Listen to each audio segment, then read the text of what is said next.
Welcome to Luca is a Billionaire, where the only thing I invest in is your answers. You're starting by isolating the sticker artwork so the outline is precise. First, make a new layer above your art and name it Outline Base. This keeps the cut path editable. Once created, reduce artwork opacity to about 50% so you can trace cleanly, and choose a crisp monoline brush, pressure check off, for a consistent stroke. Make sure to set brush size to a visible width.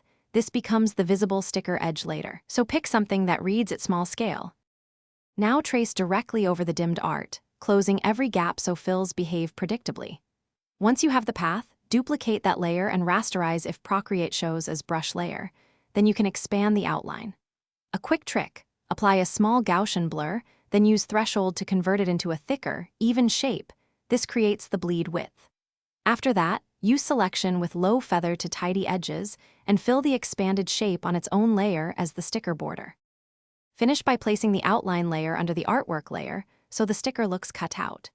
Trim stray pixels with a small hard eraser and zoom to check corners. Then export as PNG with transparency for digital stickers, or add a 1 to 4 mm bleed and export at 300 dpi for print. If you see jagged edges, don't panic. Undo and either increase canvas DPI or manually smooth with a soft smudge and a refined brush. This improves edge quality without redoing the whole outline.